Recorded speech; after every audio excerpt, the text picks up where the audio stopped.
ఉద్ధవ, లోకంలో విషయ సుఖాల అందు గుణం ఉన్నట్లు ఆరోపించబడడం తటస్థిస్తుంది.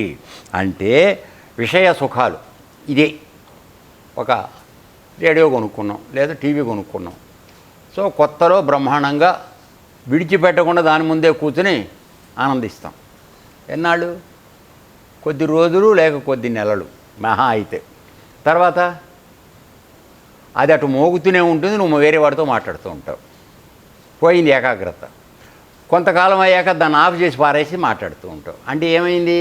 నీకు అత్యంత సంతోషం కలిగించేది, ఆనందం కలిగించేదని అనుకుని డబ్బు పోసుకున్న 51 అంగుళాల టీవీ 3 నెలల తర్వాత నీ ఆ ఇంట్రెస్ట్ పోయింది.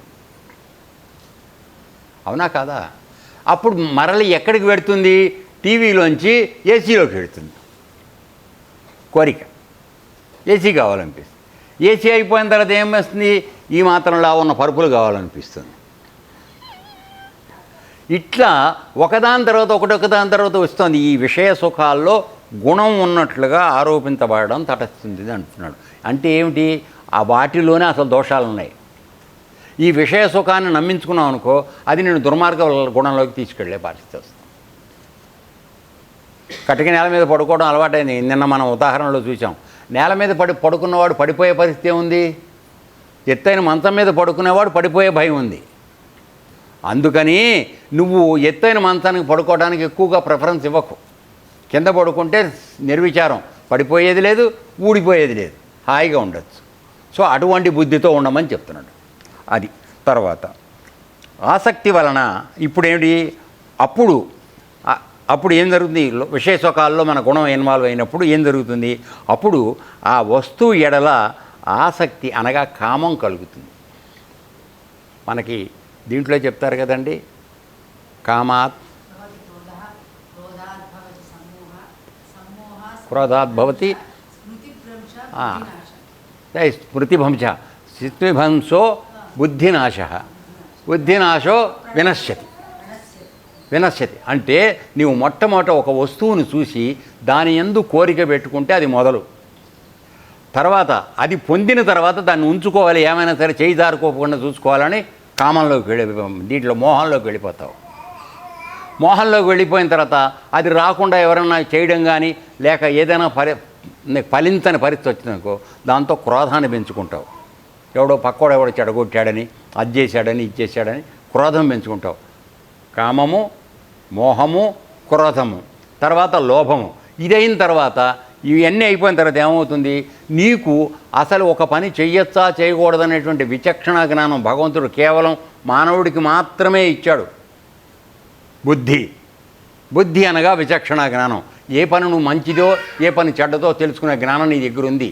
అయినా ఈ 3 గుణాల్లో పడిపోయి నువ్వు చెయ్యవచ్చునా చేయకూడదు అనేటువంటి జ్ఞానాన్ని పూర్తిగా కోల్పోయి నీ ఇష్టం వచ్చినట్టు చేసుకుంటూ వెళుతున్నావు. దానివల్ల ఇన్ని దరిద్రాలు జరుగుతాయి. ఎప్పుడైతే విచక్షణ జ్ఞానం కోల్పోయామో మనం స్మృతి అంటే నేను మంచివాడిని, మంచి పనులు చేయాలనేటువంటి స్మృతి, నీకు మానవ జన్మకు వచ్చాననేటువంటి స్మృతి ఏదైతే ఉందో అది పోతోంది. అది పోయినప్పుడు ఏమైంది? బుద్ధినాశం. అంటే బుద్ధినాశనం అయిపోతుంది. ఇంకా లేదు నీకు బుద్ధి తక్కువవాడిగా మారిపోతావు. ఇది అయిన తర్వాత ఏం జరుగుతుంది? వినశ్యతి అంటే చెప్పలేనంత నష్టం జరిగిపోతుంది. అంటే నీవు ఈ మానవ జన్మకు వచ్చినటువంటి వెరీ పర్పస్, ప్రాథమికమైనటువంటి అవసరం ఏదైతే ఉందో నీకు ఇవ్వబడినది దాన్ని చేజేతులా పోగొట్టుకుంటున్నావు నువ్వు. అంటే నువ్వేమవుతున్నావు? అయితే దానవుడన్నా అవుతున్నావు, లేదంటే పశువు అవుతున్నావు. అంతే, అయిపోయింది.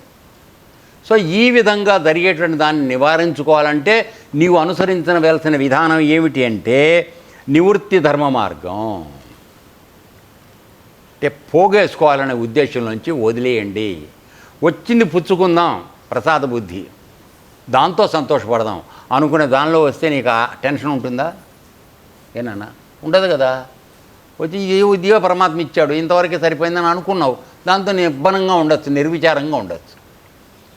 ఇంతే పెట్టావా, నాకు ఇంకాస్త పెడితే బాగుండదు కదా అని అనుకున్నావు అనుకో, అయిపోయింది. ఇప్పుడు ఉన్నది అదే కదా పరిస్థితి. కోట్టాధీశ్వరులు కూడా ఉన్నటువంటి వీక్నెస్ ఇదే. ఆ విధంగా జరుగుతుంది. తర్వాత ఓకే, సో కామం కలుగుతుంది. ఆసక్తి వలన ఆ వస్తువును తన వద్దనే ఉంచుకుందామనే కోరిక కలుగుతుంది. ఇది మోహం. చేతిలో జారిపోకూడదు. సెల్ ఫోన్ ఉంది కదా, దీన్ని దుంపదేగా, అది 24 గంటలు చేతిలో పెట్టి తిరగడం, లేదంటే ఇక్కడ పెట్టి తిరగదు, ఎక్కడో పెట్టి తిరగదు, దాన్ని వదిలేయడానికి మాత్రం తెలియదు. అరగంట అయిన తర్వాత కనపడలేదు, అమ్మో నా సెల్ ఫోన్ ఏమైంది. ఎవడు పెట్టుకోమన్నాడు రా అంటే, ఇంతకుముందు వాళ్ళందరూ బతకలేదా సెల్ ఫోన్ లేకపోతే? బతికారు కదా. ఇప్పుడు మనకెందుకు చచ్చిపోతున్నాం సెల్ ఫోన్కి అంటే? అది కూడా ఎట్టా వస్తుంది? రామచంద్రం గారి దగ్గర ఉంటే నువ్వు కొనుక్కోవాలని నీకు కలుగుతుంది. సప్పో చేసి లేకపోతే దొంగతనం చేసి నువ్వు పంపాయి. ఆ కొన్న నుంచి దాన్ని వదిలిపెట్టబుద్ది. ఇట్లా మనం ఇరుక్కుపోతున్నామని చెప్పడం అంతకన్నా ఇంకేదే.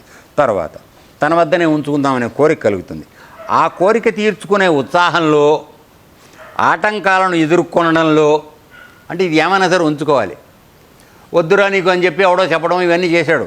సో ఆటంకాలను ఎదుర్కొనడంలో దగ్గర బంధువులను, స్నేహితులను వ్యతిరేకించిన ఎవడన్నా వచ్చి వద్దురా, ఇప్పుడు నేను చెప్పాను అనుకో, ఎందుకురా 24 గంటల ఫోన్ పక్క చేస్తావు, మామూలుగా ఉండరా నాయన అని అన్నాను అనుకో, నీకు విపరీతమైన కోపం వస్తుంది నా మీద.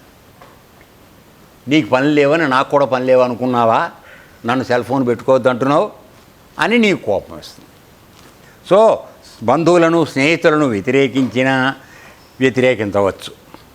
ఇవ్వడరా నాకు చెప్పేది, ఇది లేకపోతే అసలు నాకు గడవదు. తెల్లారితే అర్ధరాత్రి కూడా నీ వ్యాపారం మాట్లాడుకోవాలి, అందుకని నాకు సెల్ ఫోన్ పక్కనే ఉండాలి. ఓకే. తర్వాత రెండోది, లేక కలహించవచ్చు, కొట్లాడతాను. నువ్వు చెప్పింది వ్యతిరేకించానని లేదు, కొట్లాడనే చేయొచ్చు దానికోసం. అంటే వస్తువుల్లో మనం ఇరుక్కుపోవడం ఎట జరుగుతుందో చెప్తున్నాడు.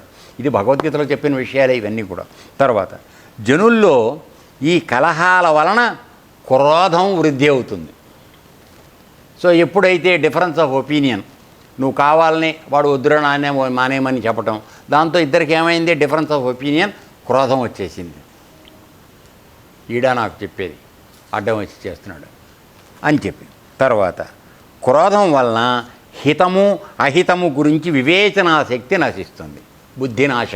ఇది అంటే ఈ పని నేను చెయ్యొచ్చు చెయ్యకూడదనే జ్ఞానం లేదు నీకు. అహంకారంతో నువ్వు అనుకున్నది చేసుకుంటూ వెళ్ళిపోవడమే. తర్వాత అజ్ఞానం, అహంకారం వ్యాపిస్తుంది. ఎప్పుడైతే వివేచనా శక్తి పోయిందో, అజ్ఞానం, అహంకారం అంటే నీవు చేద్దాం అనుకున్నదే చేస్తావు అంతే. ఎందుకని? ఇది తప్పు రేటు జ్ఞానం పోయింది కదా. తప్పు రేటు చేస్తున్నానా లేదన్న జ్ఞానం ఉన్నప్పుడు తొందరగా పాటున నువ్వు అహంకారానికి లోను కావు, నన్ను అంటావా అని. అర్థమైందా? తప్పు రైటు నీ జ్ఞానం పోయిందనుకో, నేను అనుకున్నదే కరెక్ట్ అంతే, నువ్వు ఎదురు మాట్లాడదు. తర్వాత అజ్ఞానం, అహంకారం వ్యాపిస్తుంది. ఈ అజ్ఞానం వలన మనుష్యుడు కార్య అకార్య నిర్ణయ శక్తిని కోల్పోతాడు. అంటే ఈ అజ్ఞానం, అహంకారం వలన ఏమవుతుంది, తను ఈ పని చెయ్యవచ్చా చెయ్యకూడదా అనేటువంటి విచక్షణ జ్ఞానం, భగవంతుడు ఇచ్చినటువంటి వివేచన, అది పోతుంది. నువ్వు అనుకోని చేస్తావు అంతే. అదే అవ్వాలి. అవ్వలేదనుకో, ఏడ్చి రాగాలు పెట్టడం, అవి చేయడం ఇవి చేయడం అప్పటి నుంచే మొదలవుతుంది. వాడు అనుకున్నది జరగకపోతే. సో పెద్ద అయితే చిన్న ఏడుపుతో కాకుండా కొట్టడం జరుగుతుంది. రైట్.